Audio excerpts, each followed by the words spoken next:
Amados e queridos irmãos, a paz do Senhor, que alegria, mais uma vez estamos juntos, na presença do Senhor, nosso Deus. Como é bom, e eu não sei o horário que você estará me ouvindo, não sei se de manhã, de tarde, de noite, de madrugada, e eu nem sei se realmente você estará me ouvindo no dia correto de publicação desse áudio, mas se esse áudio chegou a você, Deus tem então muita coisa boa para você esta manhã. Nós estamos terminando o livro de Lamentações e que livro maravilhoso o Senhor nos concedeu. Creio que por sua misericórdia nós teremos da parte do Senhor, irmãos, muito mesmo. Chegamos então ao finalzinho do capítulo e os versículos finais são de um aparato teológico tão profundo que não há como passar por eles de forma rápida. Amém? Vamos juntos então. Ontem nós vimos o versículo de número 19 que fazia uma exclamação com um pedido de misericórdia e dizendo: Senhor, tu estás entronizado para sempre, e o teu trono de geração em geração. E aí, trabalhando com essa noção de soberania do Senhor e do fato dele governar tudo e ser imutável. Aí vem no versículo 20, objeto de nossa análise hoje, 21, exatamente as perguntas: por que te esquece de nós? Por que nos abandona pela duração de dias? E aí o versículo 21 diz: leva-nos de volta para ti, ó Senhor, para que nós possamos retornar. Renova nossos dias como dantes. Interessante, né? Interessante o versículo 20, por que te esquece de nós? Por que nos abandona durante a duração de todos esses dias, né? Por quê? Sim, o porquê aqui expressa a atenção sentida por todos aqueles que estão falando, por intermédio de Jeremias. Todos eles reconhecem os seus pecados e confessam sua fé na perpetuidade do trono do Senhor e tudo o que está envolvido nisso. Certamente o Senhor não manteria o seu afastamento hostil de todos eles. Não permitiria que Jerusalém vivesse em queda o resto da existência. Mas sabe como é o coração humano, né? O porquê vem: por que te esqueces de nós continuamente? Ele vem com esse provável lapso de memória, como se Deus pudesse ter esse lapso de memória, né? Muita gente, quando lê, pensa dessa forma: poxa, Deus puniu e esqueceu deles. Não. Gente, Deus não é um homem para ter problemas de memória. Ao contrário, aqui não se tem um lapso de memória. Aqui se tem uma normal e característica lamentação que se encontra em vários textos da Bíblia. Se você abrir a sua Bíblia comigo, né, você vai ver lá, por exemplo, no Salmo de número 74, versículo 1, Salmo 13, versículo 1, diz de forma muito clara: ó Deus, por que tu nos afasta continuamente da tua presença, né? E é interessante. O próprio Jesus na cruz diz: Pai, por que me abandonastes? Né? Por que está afastado de mim? Até quando isso vai acontecer? Então, é interessante, é como uma criança que chega perto da sua mãe e diz: poxa, mãe, mas vai demorar muito o castigo? Poxa, mãe, a senhora me deixou, a senhora não me ama mais, a senhora não me ama mais. É muito interessante. quando ele diz nos abandona, se refere ao abandono óbvio, né, que ele está sentindo do Senhor à distância, que afinal de contas a presença do Senhor é reconfortante, a presença do Senhor é maravilhosa, a presença do Senhor é gloriosa, a presença do Senhor traz paz, a presença do Senhor traz felicidade, a presença do Senhor traz conforto, a presença do Senhor traz tudo aquilo que o nosso coração sempre deseja. E aí sentir a ausência dele, meu Deus, sentir o distanciamento dele é muito difícil. Por isso vem, porque te esquece de nós continuamente e porque nos abandona pela duração dos dias. Ou seja, volta e dá pra gente uma nova chance. Volta e dá pra gente uma nova chance. O versículo 21 é exatamente isso. Leva-nos de volta para ti, ó Senhor, para que possamos retornar. Renova os nossos dias como dantes, né? É tal como a criança que acabei de falar diz: mãe, já pode sair do castigo? Já posso voltar a brincar? Já posso voltar a ter o que eu tinha? Você compreende? É exatamente isso. É uma petição. Leva-nos de volta para ti é uma petição. Petição pelo retorno do exílio, pelo retorno à terra prometida. E sim, tem que lamentar, tem que chorar, tem que pedir. Era a expressão equivalente a tudo aquilo que está em Jeremias 31:18, né? 31:18. E a gente sabe que o Senhor não os deixaria ficar para trás, o Senhor não os abandonaria completamente. O Senhor só estava naquele momento em que tinha que punir, tal como que fez com seu filho amado, quando ali na cruz ele tinha que punir o meu pecado e o teu pecado nele, no filho dele, em Cristo. Porque, ao contrário de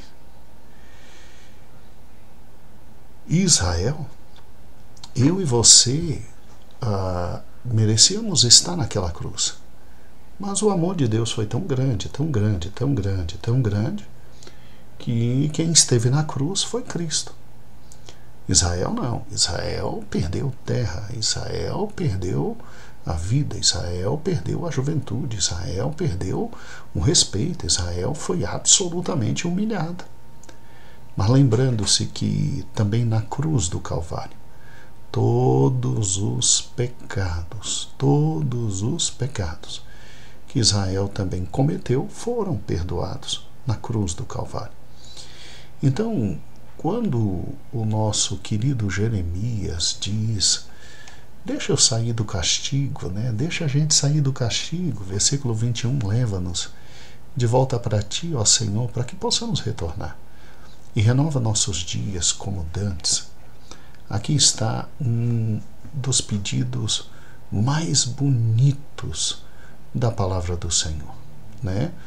E aqui Jeremias, ele reconhece que Israel está tão fraco, tão arrebentado, tão sem forças, que ele diz: olha, traz-nos de volta para ti, né?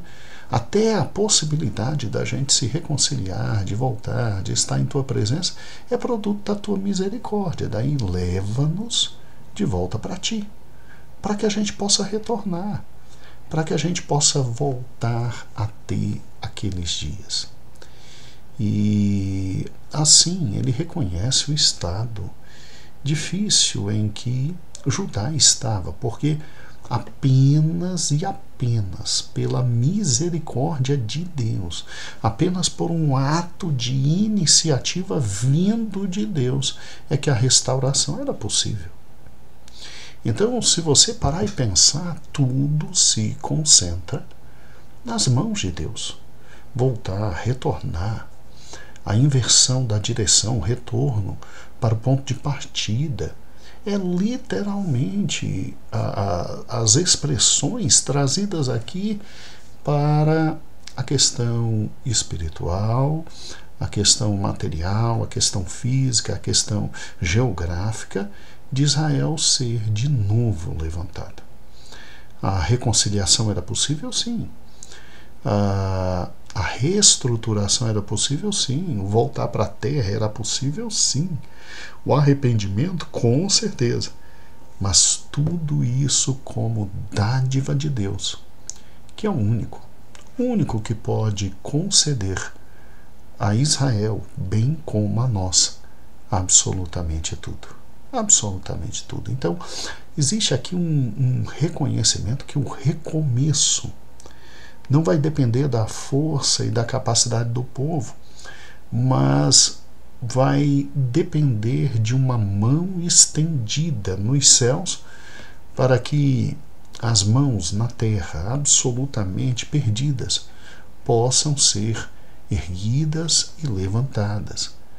E daí a questão, renova nossos dias como dantes, que aí é muito mais profundo e muito mais bonito, porque a possibilidade da recuperação completa, ou seja, a gente quer voltar a ter casa, a gente quer voltar a ter água, a gente quer voltar a ter vida, a gente quer voltar a ter filhos, a gente quer voltar a ter esposa, a gente quer voltar a ter dinheiro, a gente quer voltar a ter terra, a gente quer voltar a ter respeito. E tudo isso depende de Deus. É exatamente o que está aqui exposto. Renova nossos dias. Renova nossos dias como dantes. Por quê? Porque é impossível recomeçar sem a tua mão. Continuar o processo de recomeço e de reconstrução sem a tua misericórdia. É absolutamente possível. Então, estas palavras são expressas em todo esse contexto de dor, de desolação, de mágoa, de profunda desilusão. Eu creio que quando ele diz renova nossos dias como antes, talvez Jeremias estivesse falando daquele período fantástico em que se tinha Davi no poder e Davi governando, e depois o seu filho Salomão com toda a glória que se seguiu. Sim, eles desejavam esse dia. E esse dia chegará, irmãos, para Israel, sim, chegará na medida em que o Senhor Jesus retornará e governará todas as nações de Jerusalém. Governará todas as nações de Jerusalém. E quando no versículo 22 ele diz, a não ser que nos tenha rejeitado totalmente, porque tem sido excessivamente furioso contra nós, aqui está exatamente aquele pedido daquela criança que depois de dizer, mãe, posso sair do castigo? Mãe, posso voltar a te abraçar? Mãe, a senhora ainda me ama? Né? É a pergunta clássica. Mãe, a senhora ainda me ama? Alguns até dizem assim, mamãe, a senhora é minha mãe ainda? A senhora quer ser minha mãe? E por quê? Porque nessa história de a senhora quer ser minha mãe, vem tudo, vem o colo, vem o abraço, vem o afago, vem o peito, vem o carinho, vem o amor, vem a devoção, né? A senhora ainda quer ser minha mãe? É mais ou menos isso aqui, ó. É o versículo 22, a não ser que nos tenha rejeitado totalmente, porque tem sido excessivamente furioso contra nós. Então, aqui está aquele pedido final, a senhora ainda quer ser minha mãe, né? É óbvio, gente, é óbvio que Deus não haveria de rejeitar o seu povo para sempre. É óbvio que Deus não rejeitaria o seu povo totalmente. É óbvio que a mão dele ia se estender, é óbvio. E Jeremias sabia disso. Jeremias tinha completo domínio desse assunto. Jeremias sabia que o povo ia voltar, que o povo ia servir a Deus, que o povo ia retornar do exílio, que o povo estaria na presença do Senhor. Mas aqui aquele pedido de quem estende a mão e diz: poxa, quer voltar a ser minha mãe? A senhora não vai deixar de ser minha mãe, né? É a mesma coisa. Lindo, lindo, lindo, lindo. É a mesma coisa. E diante de um coração quebrantado, a Bíblia diz que o Senhor não rejeita. Não, o Senhor não rejeita. Porque Ele é bom e eterna a sua misericórdia. E a gente tem esse direito de ir, de pedir, de clamar e de dizer: olha, está doendo. Aqui no final, no versículo 22, quando ele diz: porque tem sido excessivamente furioso contra nós, ele estava dizendo: está doendo, viu? Está doendo, e não está doendo pouco, e não está doendo pouco. Sabe, irmãos, é muito bonito o capítulo 5 de Lamentações. É um capítulo muito lindo, é uma oração muito bonita. É óbvio que Jeremias sabia que Deus não estaria longe para sempre.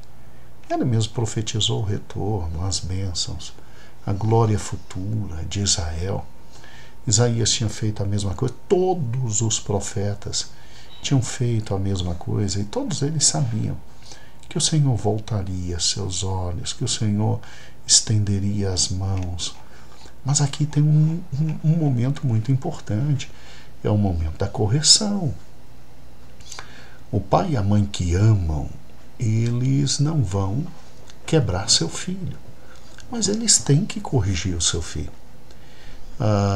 O menino tem que sentir que está errado, para ter noção do que é certo e do que é errado. E a Bíblia diz que Deus odeia quem diz que o errado é certo e quem diz que o certo é errado. Para Deus, certo é certo e errado é errado. E aqui é óbvio, você tem a criança Israel clamando a seu pai, Deus, e o pai olhando e dizendo: calma, calma, já já a gente conversa. A gente conversa já já. Daqui a pouco a gente conversa. Eu agora não quero conversar com você. É muito interessante isso. É muito interessante isso. Assim como uma mãe não rejeitaria o seu filho eternamente. Nunca, nunca faria isso. Deus não haveria de deixar Israel à míngua, de maneira alguma. É o povo que amava e ama, né? Ama por causa de Davi, ama por causa de Abraão e ama por causa de Jesus. Ninguém pode se esquecer que Jesus é judeu, tá? Eu acho fantástico isso.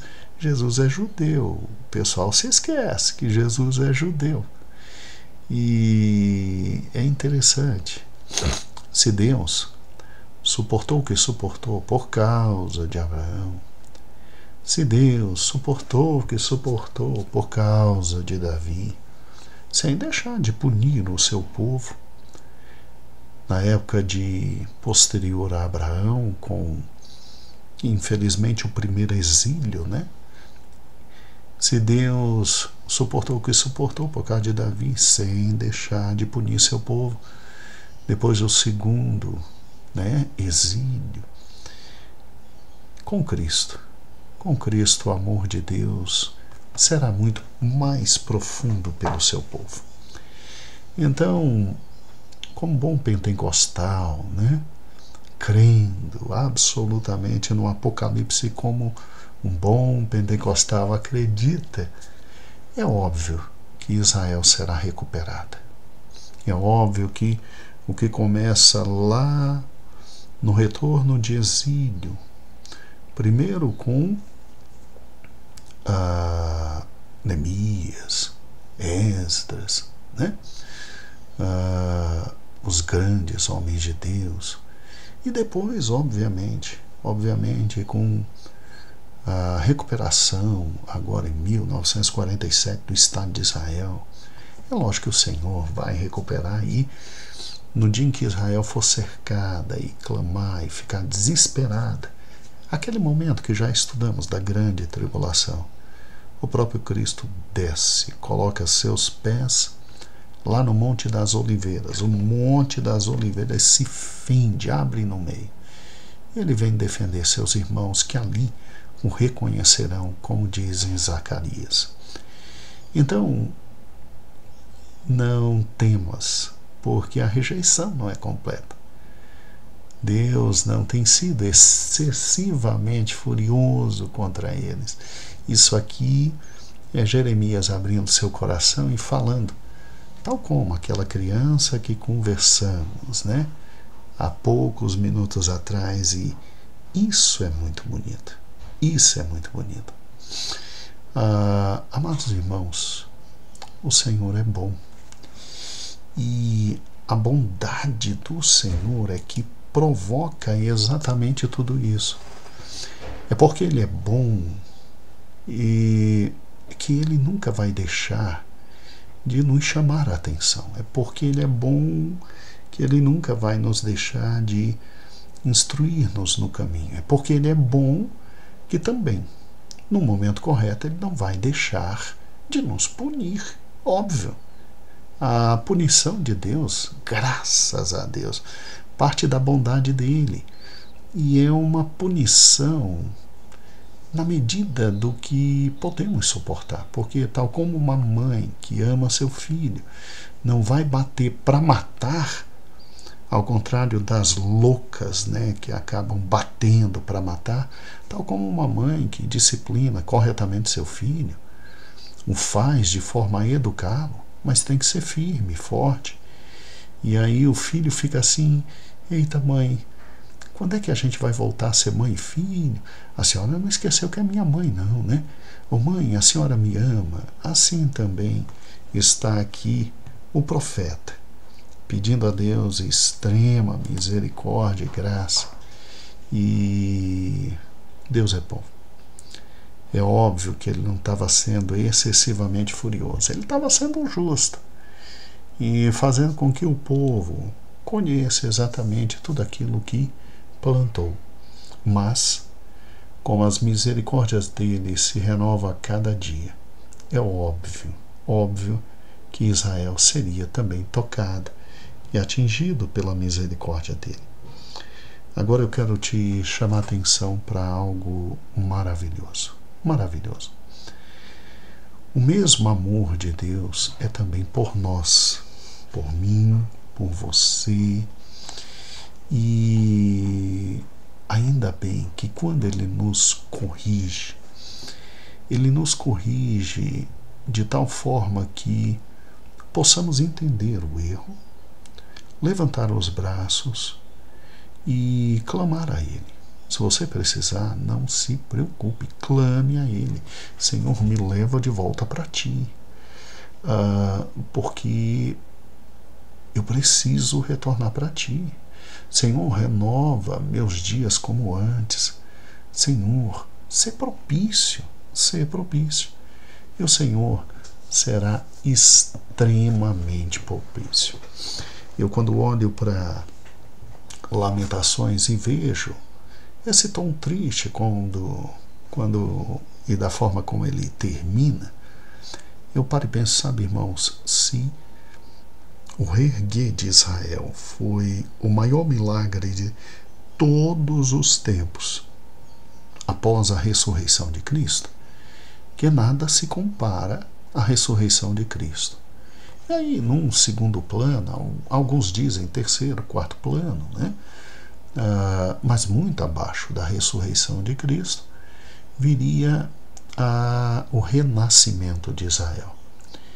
Então, Jeremias não viu, mas nós, em 1947, vimos Israel de novo renascer enquanto pátria enquanto nação. E aí a gente vê como Deus é bom e como a sua misericórdia dura para sempre. É bom servir a um Deus bom, misericordioso, e poder olhar para Ele e dizer: a situação está muito, muito pesada e difícil, mas eu confio em Ti, eu confio que Tu não hás de me rejeitar totalmente, que Tu terás misericórdia. E eu estou aqui, eu estou com o braço estendido, aguardando a Tua misericórdia e a Tua graça. E que bom porque Ele é especialista nisso, em renovar os nossos dias como dantes. Então não perca a esperança. Ele é especialista em nos fazer voltar a viver. Entregue o coração a Ele, entregue a vida a Ele. Confie, porque no momento certo, não é quando você quer, nem quando eu quero, é no momento dele, no momento certo, Ele nos fará voltar a viver. E a vida será muito mais esplêndida do que a gente pode imaginar. Muito bem, aqui Pastor Gedeon Júnior, e foi uma alegria incomensurável estar com você nesse dia. Um beijo, um grande abraço.